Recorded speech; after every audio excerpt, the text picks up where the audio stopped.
All right, everybody. Thanks for downloading this episode again. I think we've been doing a pretty good job getting interviews out here recently. So, Yeah, we've been if getting some guests on. We think we're gonna have more on too. yeah, we should have a couple more coming up this week. So, I think we've been doing a pretty good job of it. And if you're listening to this one, hopefully you've heard the other ones. If you haven't, go check them out. They're pretty good. Today we got to sit down and talk to Steven Garcia. He played for the South Carolina Gamecocks for all 4 years of his college career. Um, Played in the bowl game. He had a pretty interesting career. Now he's doing stuff helping out youth with with their football development and stuff. So um, without further ado, here we go. All right, everybody, we're sitting here with another good guest. We got Steven Garcia on. How's it going, Steven? Going well, man. Just freezing my ass off down here in Tampa. Yeah, it's cold Is it out cold here. down there? I Yeah, thought it was. I mean, it's not really cold for anybody else's standards, but I mean, it's like 58 degrees down here, and this is cold for us. Yeah, that's real cold for Florida. Yeah, that's pretty low for Florida. I wish it was 58 up here. Oh yeah. Yeah, we're up in Charlotte, and it's like 35 or something like that out here. We got like 6 inches of snow on the ground. Oh my goodness gracious. It was crazy. It was bad out here yesterday. We had to cancel a lot of our stuff we normally do on our channel, like our predictions and stuff. We had to cancel them. So Damn. Yeah, I heard a bunch of people up in South Carolina had their schools closed for snow days and stuff like that. I was just up there last weekend too, and it was freezing as well, but it wasn't freaking snowing. This weather's crazy, man. it's crazy, man. It's wild. But Yes, sir. well, first of all, we want to thank you for calling us today and sitting down and taking the time out of your day to talk to us. And Absolutely. so we'll get started here. We were doing a little bit of homework on you, and we seen you. So you said you played at South Carolina. You played for the Gamecocks, right? Yes, sir. Yes. Once upon a time. That's right down the road from us. Like I said, we're in Charlotte, so Oh, that's just yeah. right down the road. I'm really excited to tell people we had you on because, like, I don't know why, but like a lot of people like the Gamecocks up here. You would think they'd like some of the local schools, but everybody likes the Gamecocks. Yeah, I mean, we had a pretty good run at it back when I was playing. I mean, I think Muschamp's gonna kind of rectify the ship a little bit, but I think we still have a ways to go, but we're heading in the right direction. Yeah, it's a pretty good program. My girlfriend's actually got a game. I guess you could call her a Gamecocks fan. That's where she always wanted to go to college when she was going through high school. So she Oh, nice, she's got stickers all over her computer and her car and stuff for Gamecocks. But nice. what was it like playing football at South Carolina? Well, I mean, you said you did the homework, so I mean, I had a pretty good time during my time playing in Columbia, and it's a hell of a spot to be at, man. I mean, the people are very friendly, very receiving to the football players, and obviously I wish I would have not made so many freaking mistakes as I did, but you live and learn, and I was in college just trying to be a college, a normal college student, and I failed to realize that that's just impossible to do as a quarterback at a major SEC school.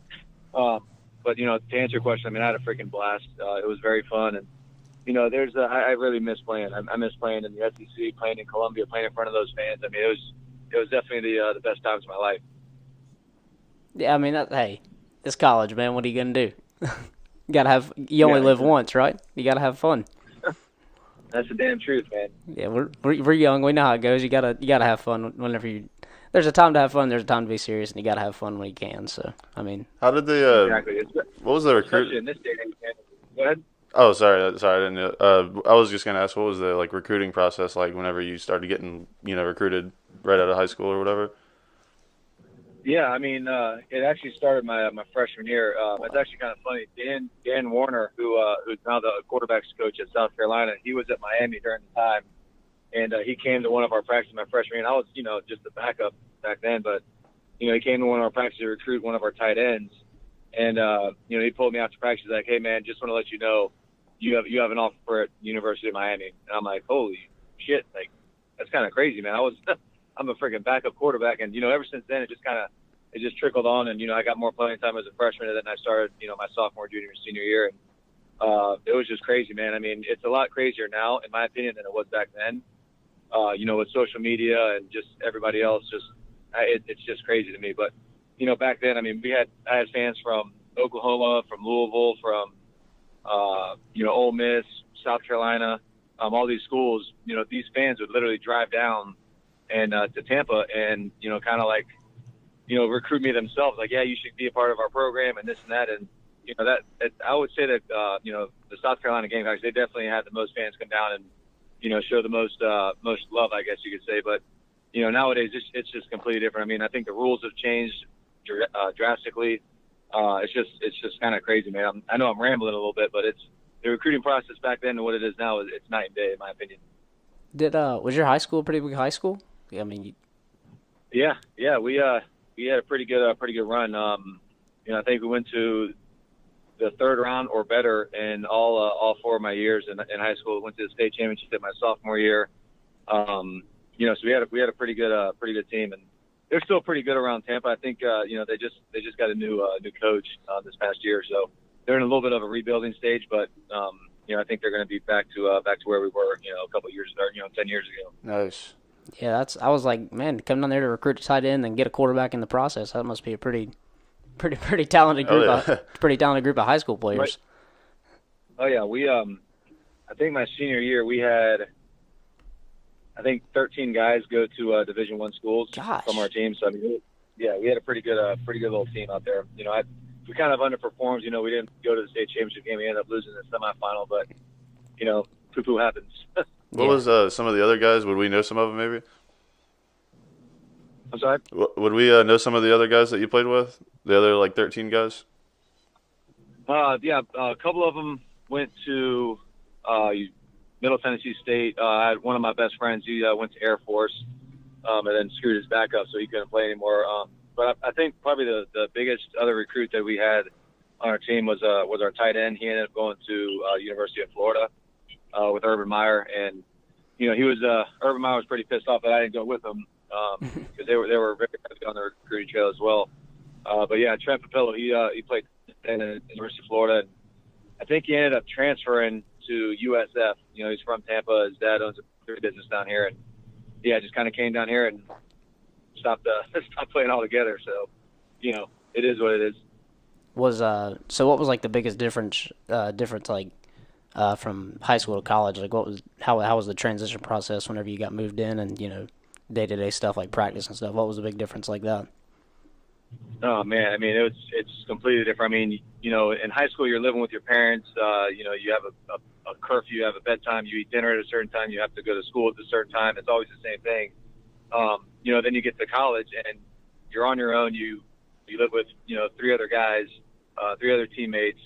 There's no curfew. You can kind of eat whatever you want, do whatever you want. But at the same time, you have, especially your first semester, you take 15 credit hours and, you're in class at all different times of the day and you have to go to class. They have class checkers. And I know some schools don't, but, we had class checkers that would come and make sure that we were in there. We had study hall. We had, and then obviously we had, film, we had practice. And, I would meet with Coach Spurrier and Coach David Reeves, who was my recruiter and also our quarterback coach at the time. I have to meet with them on my own, for sometimes 2 or 3 hours. And, it's stuff like that, it's kind of overwhelming if you're not prepared for it. And I was sort of prepared for it, but not on that scale. I mean, it was pretty intense that first semester. Yeah, that's a big lifestyle change for sure. Yeah, it was. Like I said, I mean, you're rooming with other guys that were also highly recruited, and so you come out of high school thinking that you're all this and that, and then the problem is you're going against other guys that also were recruited thinking they're all the same. Big fish in a small pond, and it's just you end up becoming kind of overwhelmed by how much faster the game is, how much bigger everybody is, how much stronger everybody is, and you just can't run through everybody like you did in high school. It's you really got to work hard to be successful, especially in the SEC. I mean, I'm a big SEC guy, and I think it's the best conference out there. But, Absolutely. But I mean, those guys were freaking a lot bigger, a lot stronger, and a lot faster than I was, and it took a lot of work to be able to compete with those guys. Yeah, I imagine it's a lot of. I imagine there's a lot of egos clashing in there. There was, but I mean, you'd be surprised. It wasn't as bad as you see nowadays. I mean, I think everybody with the star system that everybody's got, and I'm a 4-star, I'm a 5-star, and this and that. I think there's a lot more of that stuff that goes on in these day and age, especially with the social media, than there was when I was in college. 7 years ago, 5-7 years ago. I never even thought about that. We all had a little. Oh, sorry. Yeah, I was just saying I never even thought about that, but the star, like the little ranking system and all that, that's probably a good point. Like everybody probably uses those stars to their advantage. Yeah, I mean it's craziness. I mean we had one guy on our team. He's actually from North Carolina, Chris Culliver. He stood up. You know, when we introduced ourselves in front of the whole team, you know, they always do that for the freshmen. And you know, this guy stands up and says, "Yeah, Chris Culliver. I run a 4.240, and I'm the only 5-star in this recruiting class." And everybody kind of looked at him like, "Dude, are you serious?" Like, bro, I mean, I was a 5-star 3 years ago, and I'll whip your ass. I mean, there's plenty of that going on. I think, like I said, especially nowadays with the social media and the star system that all these recruiting services offer. I mean, it's ridiculous in my opinion.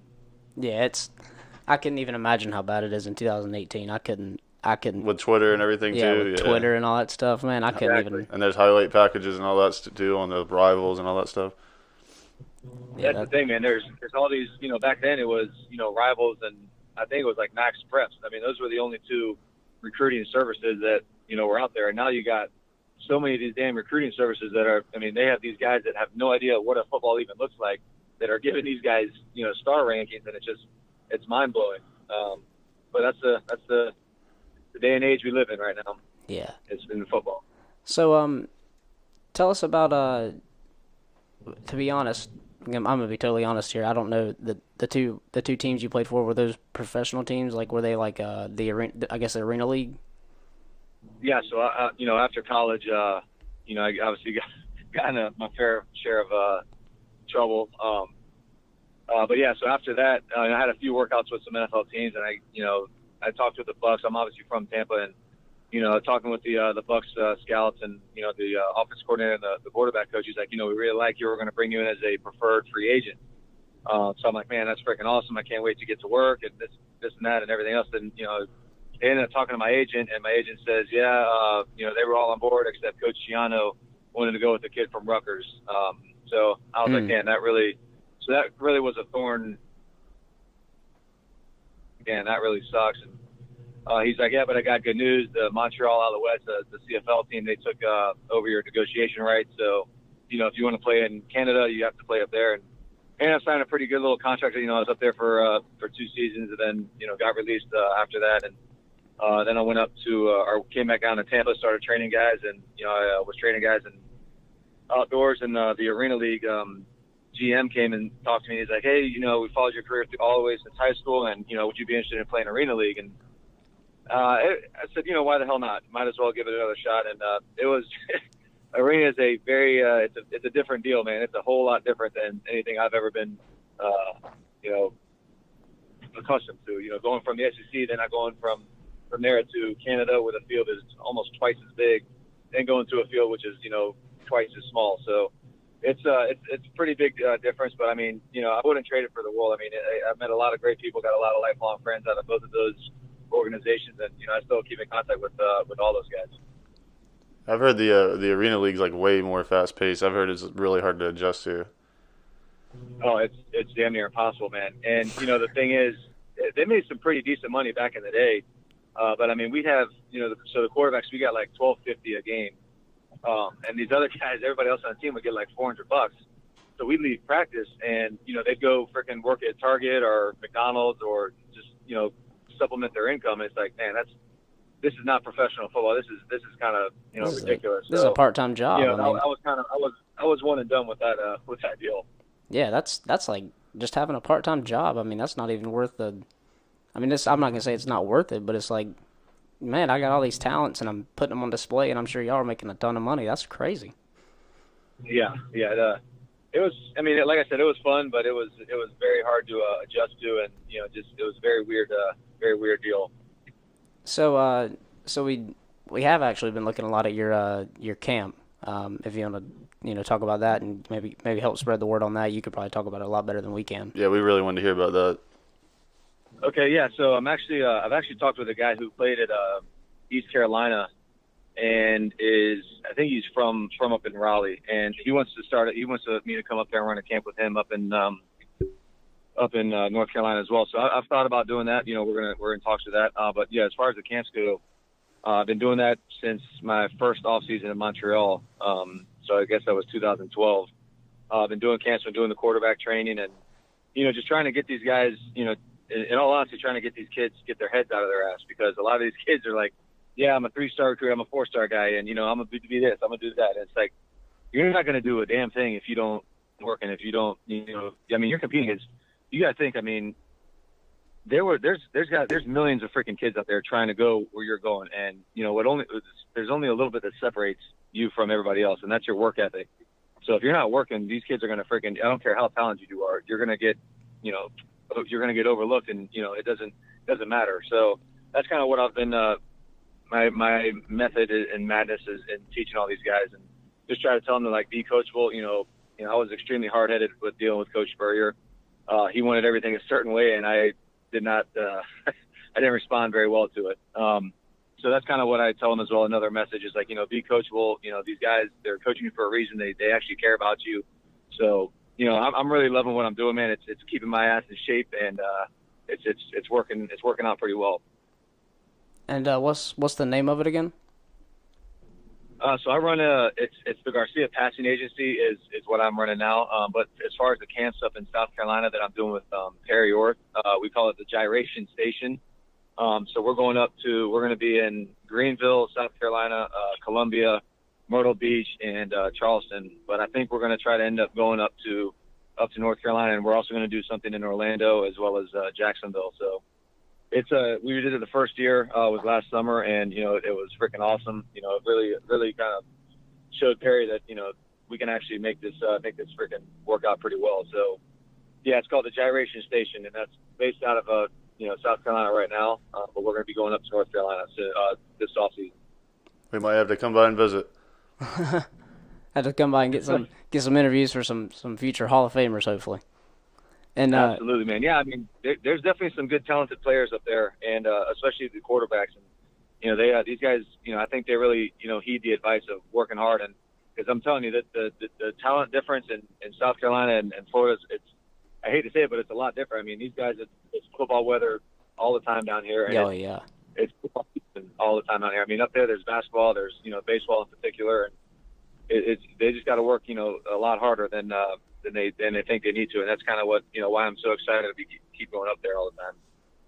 And how can people, if people are interested, how can they find how to get in touch with you or with the camp or so?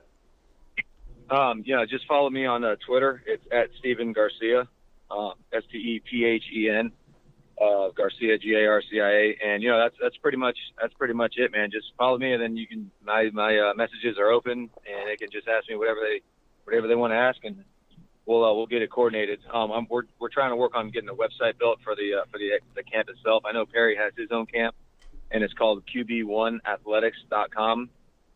So he's got all the camp information on that as well, but we're going to try to set up our own website specifically for the camps.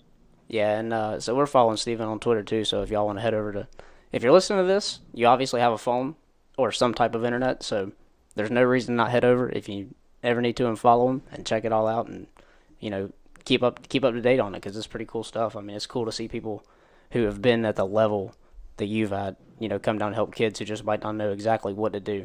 And some of the clips I've seen him put up are crazy. Like, did you see the one where he hit the goalpost from 60 yards out? Yeah. Yeah, Jake was pretty pissed off about that. He thought he won the competition, but not so fast, as I would say. Yeah, it's like I said, it's super cool to see somebody who's actually been through the whole entire process from high school all the way to the pros. Help kids who some of these kids just have no idea they might have a talent, they just don't know what to do with it. I mean, You're 100% right, and to kind of piggyback on what we're saying, there's a lot of guys that are training these kids, and they're just trying to get money, man, and it's really sad and kind of depressing that these guys are doing that and these kids are falling for it. I mean, if I was a parent and I saw some of the stuff these guys are doing, I would sue this damn guy for malpractice. I mean, it's freaking crazy.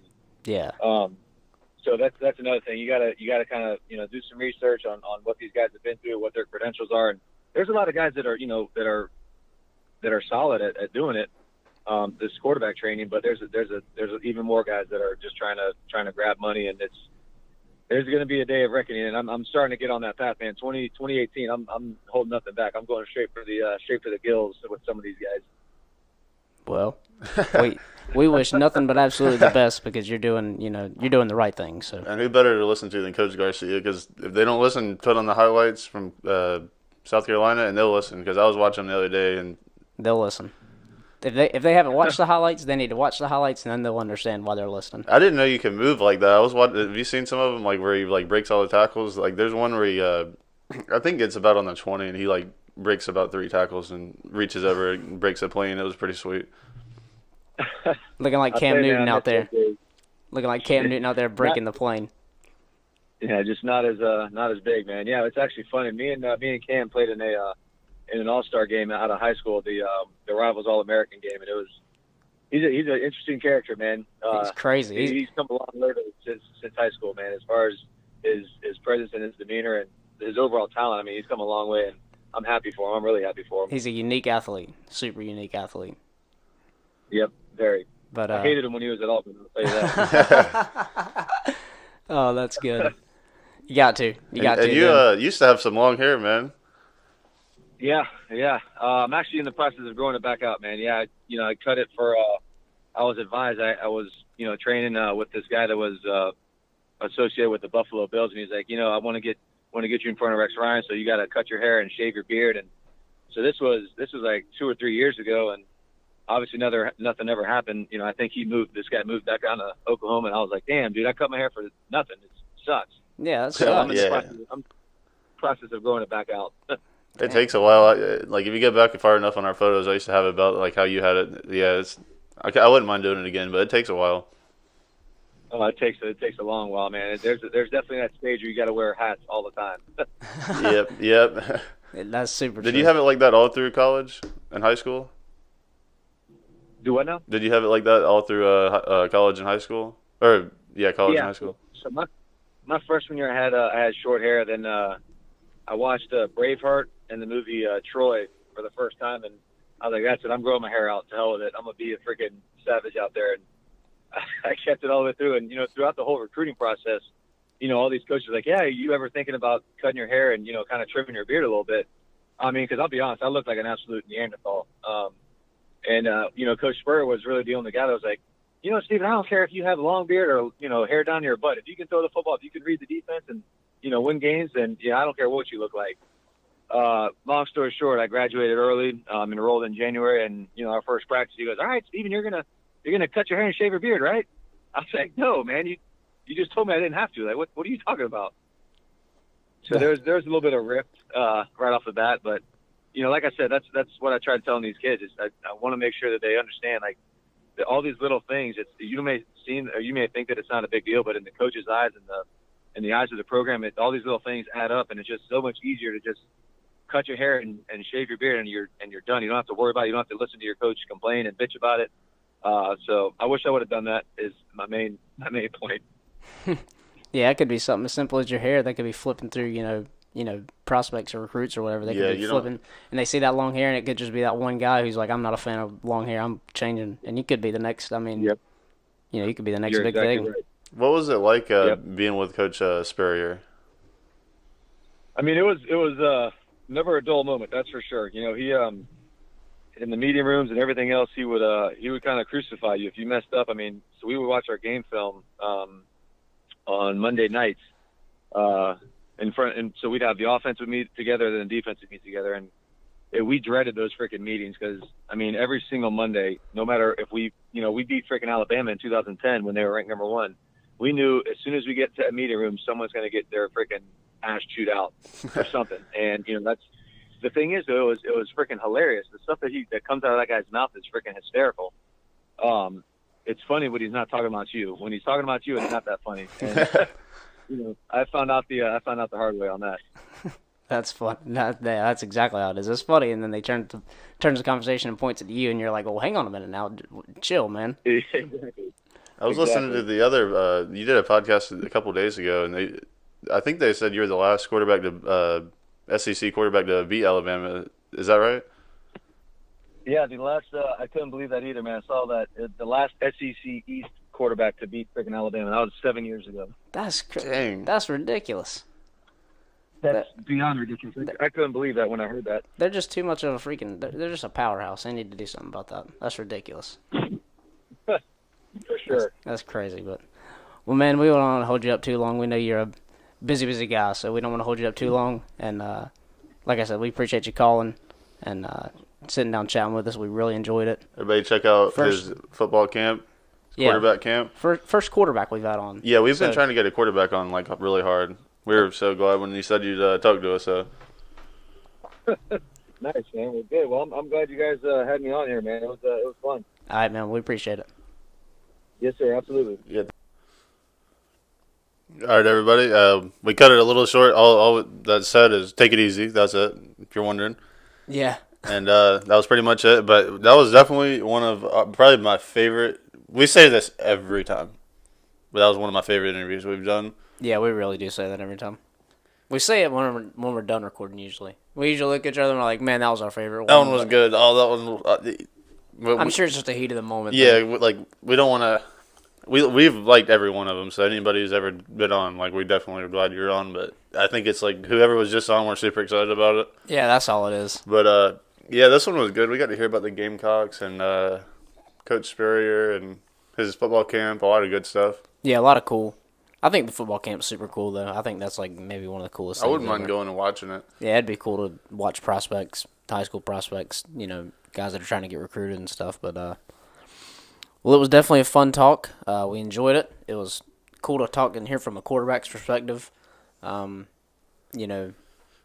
of a different. We've had receivers. We've had a couple receivers. We've had a lot of DBs and receivers. Couple DBs and receivers, yeah. So cool to hear like the guy who's like the leader of the team, get on and kind of talk about what it's like doing day-to-day stuff. So yeah, we've only had receivers, DBs, and 2 linebackers. Yeah, so it was cool to hear a little bit of a different, I guess you could call it, perspective.